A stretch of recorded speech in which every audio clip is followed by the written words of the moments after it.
Okay, we're going to pick up with question number 13 on the free HiSet practice test, Math FPT 6A.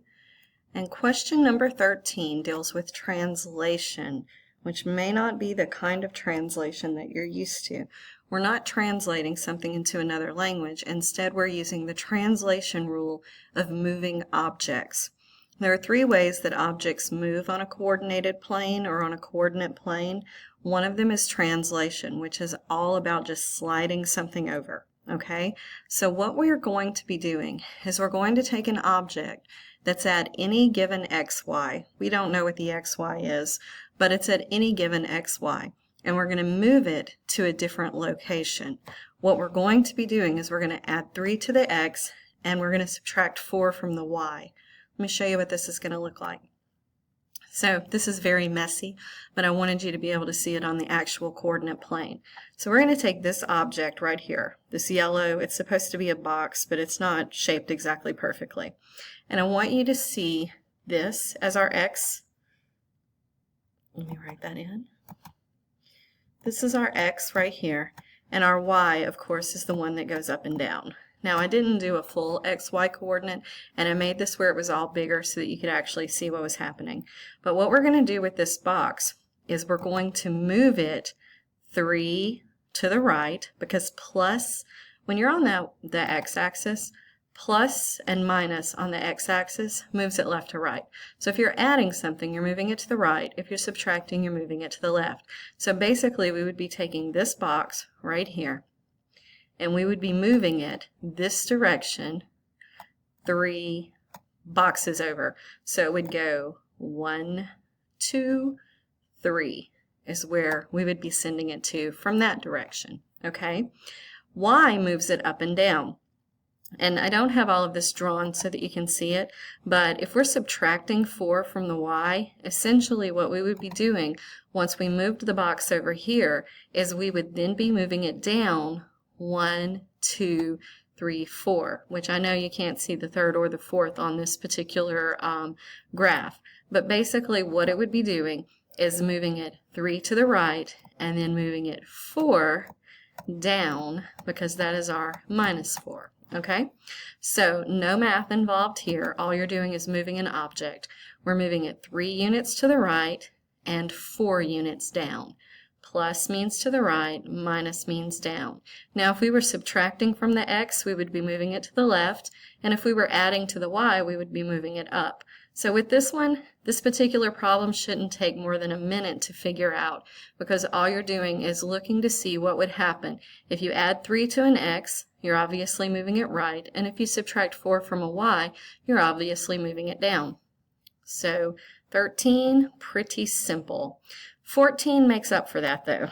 With 14, what we have here is they want to know which of the expressions is equivalent. And so they gave us this fraction here.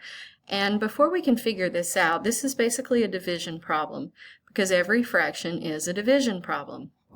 So what they want us to do with this is figure out what to do with these numbers. But to be able to figure it out, you have to know a few things first.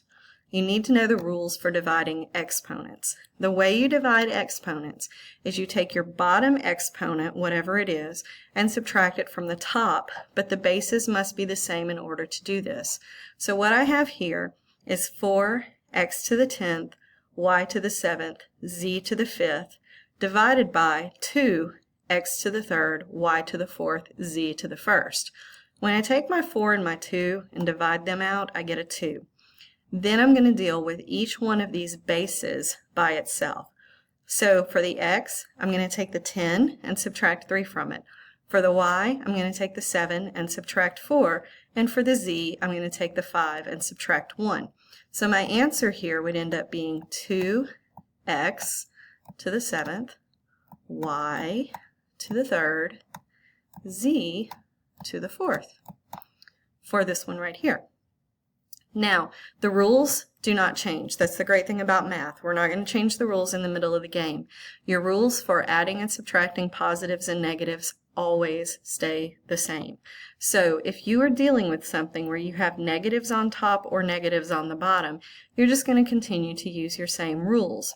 So for this one, I have 4x to the fourth, y to the first, z to the negative 3, divided by 2x to the negative 2, y to the negative 5, z to the negative 2. I'm going to take my 4 and my 2, divide them out and get a 2. Then I wrote everything else out for you to see. X to the 4 minus a negative 2, y to the 1 minus a negative 5, and z to the negative 3 minus a negative 2. Always, when you have two negatives, you're going to end up with a positive. So I'm going to go ahead and change all of these signs to positive. And so I would end up with 2x to the 6th, y to the 6th, z to the negative 3 stays a negative, but we're adding a positive 2 to it, so it would be a negative 1. Okay, so this would be the equivalent of this, but neither of those was the question that they gave us.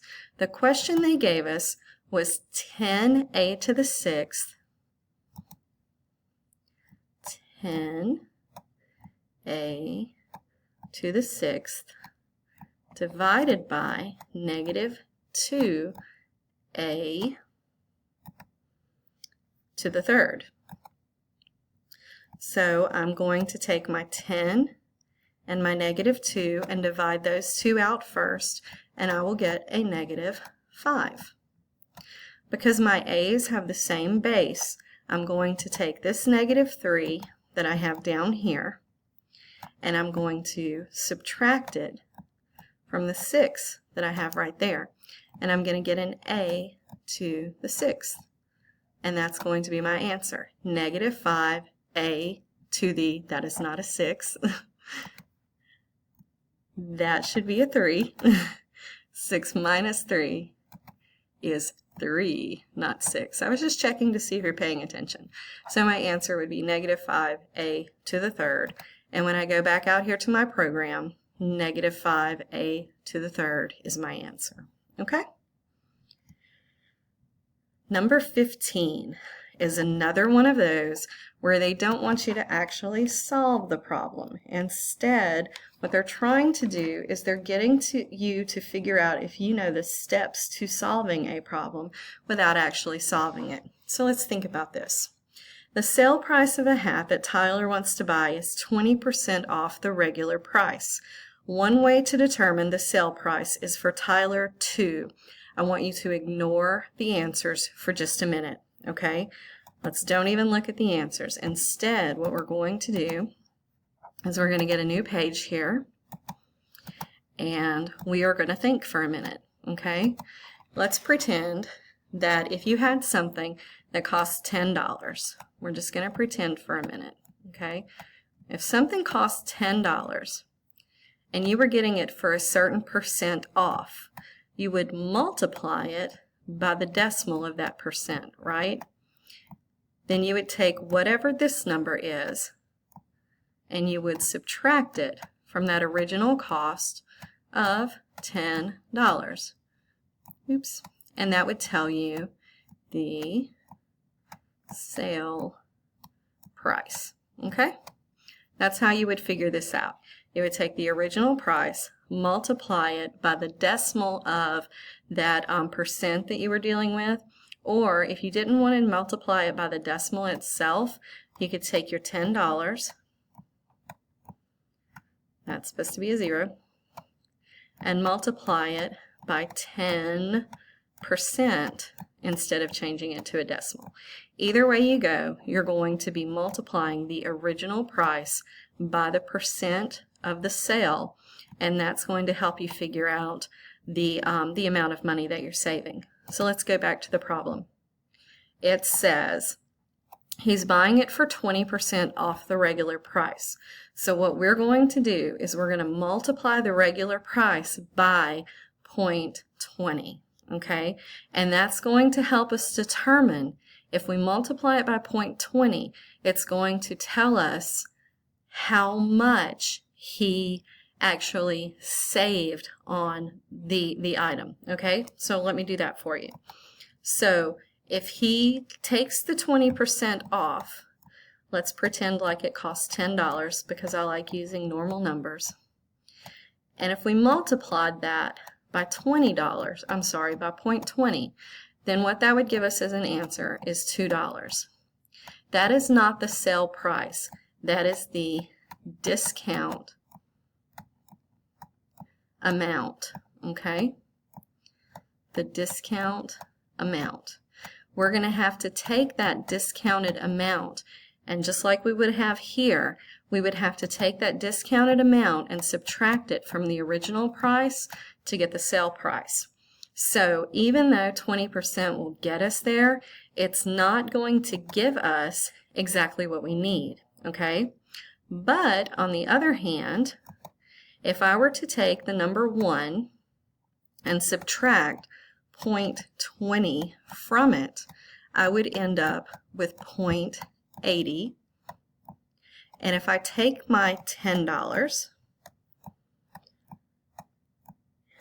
and I multiply it by 0.80, then I would get $8, which is the sale price. Okay, so what I actually need to do is I need to multiply the regular price by this to be able to determine the sale price. Now you're asking yourself, where did I get the $10 from? I just made it up. If we're dealing with something that's off the regular price, you can throw in any number because the function itself is going to be the same. They weren't asking us exactly the dollar amount that he saved, they were asking us the process. So it doesn't matter if the original item, let me move this over, okay, if the original item cost $20, okay, and we took, just like we just did, if we took the 0.20 and subtracted it from a 1, we would still get the 0.80,